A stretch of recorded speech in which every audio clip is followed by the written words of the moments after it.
Therefore want to welcome up on stage Bjorn Funden, member of the Stockholm+50 Youth Task Force. And Bjorn is a young climate activist and advisor with vast experience from working in the private sector, civil society and the United Nations for a better, more sustainable world. And he's a member of the Stockholm+50 Youth Task Force.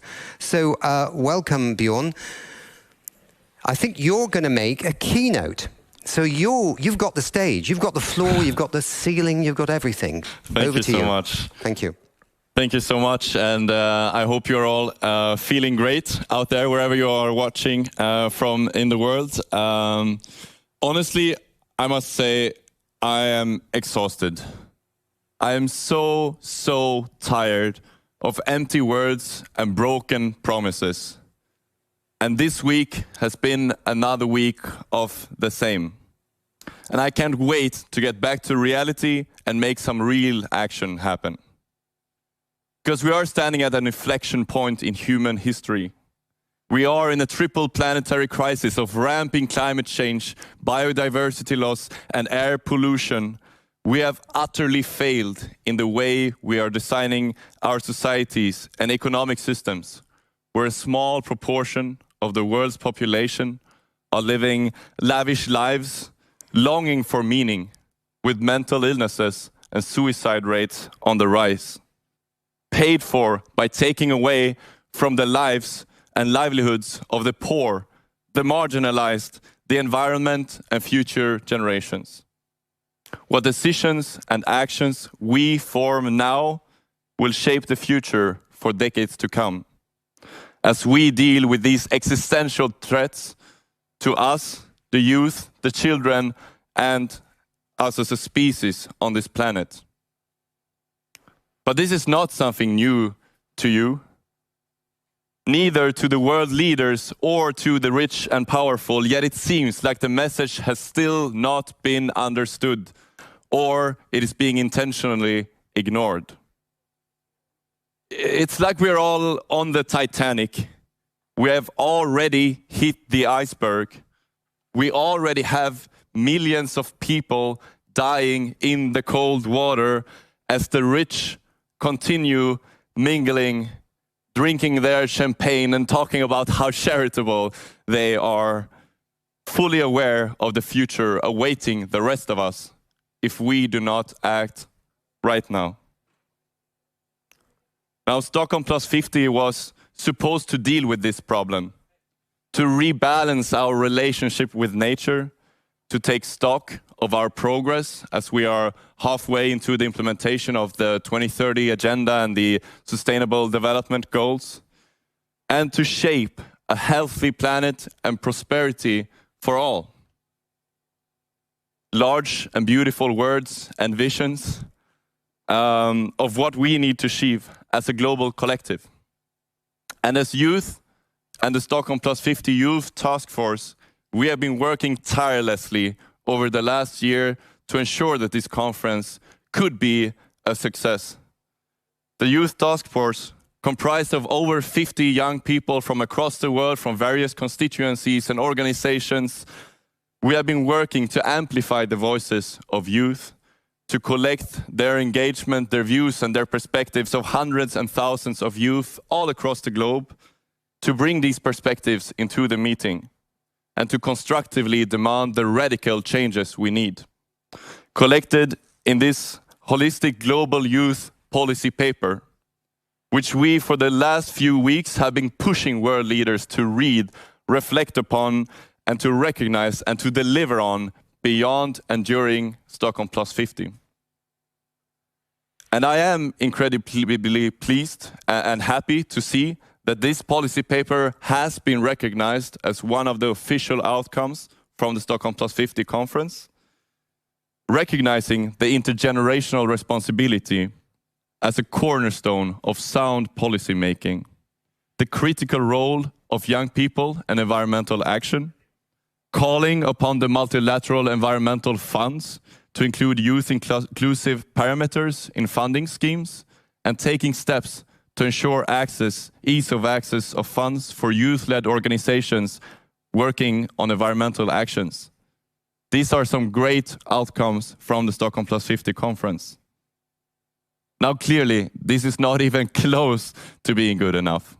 And whilst the process leading up to the meeting has tried to capture the voices of youth, we have been extremely saddened and infuriated that many of our friends from their global south has either got rejected their visas or not got them accepted on time, which means they could not be here for the conference, further highlighting the global injustices and inequalities and the failure of the Swedish government as host of this international meeting to ensure a meaningful inclusion of youth. And even more resentful are we over the fact that whilst the outcomes of the meeting are calling to recognize the voices of children and youth, it seems that our voices ahead and during the conference have been speaking to deaf ears.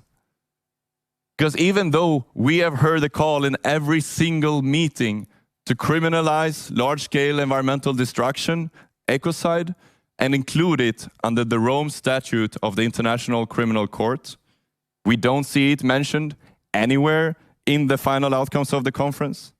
And even though we all know that the extraction and burning of fossil fuels is the main culprit to the situation we are in today, for which we had hoped to see a strong call for a fossil fuel non-proliferation treaty from the conference, demanding a rapid, just transition from both the demand and supply side of fossil fuels, the final wording is not nearly strong enough.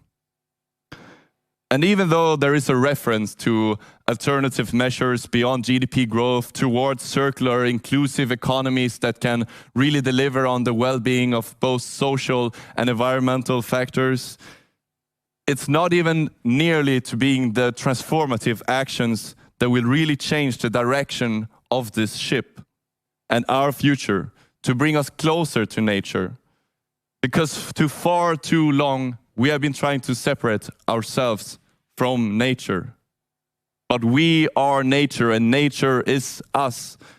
And more than just a mechanical, economical shift, we need a mindset shift for a majority of the world's population towards the stewardship of the planet, rather than an extractive consumer, one-sided relationship where we take but we don't give.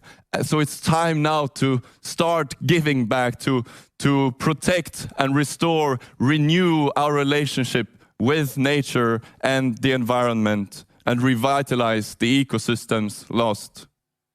And even though I think we are all well aware that a two-day conference will not save the world, will not change the direction in we are heading, I think we were all expecting, hoping for more. And I have criticized, and I will continue to criticize the Swedish government as host of the international meeting for their hypocrisy in putting in place new fossil fuel subsidies, cutting the international aid, and taking the money to arrange this meeting from the protection of valuable nature in Sweden. Again, it seems like words speak louder than actions and financing. So now, with Stockholm+50 over, I believe it's up to all of us. And what happens now, beyond empty words and broken commitments, because we have all the commitments we need. We have the SDGs, we have the Paris Agreement, we have the Global Youth Policy Paper to guide our direction. We need to see action, implementation, and delivery on promises made at all levels of society. Because the real transformation doesn't happen in the meeting rooms.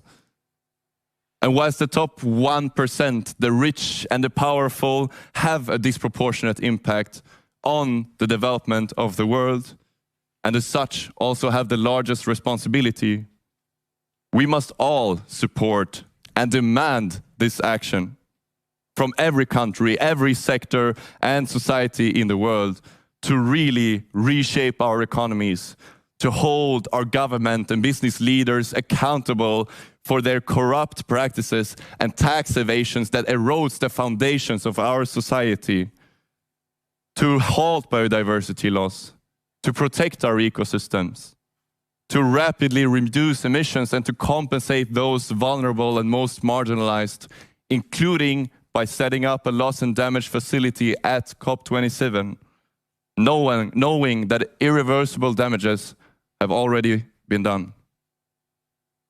Because we can still redirect the Titanic.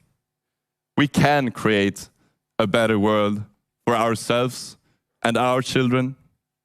So let us make this our commitment.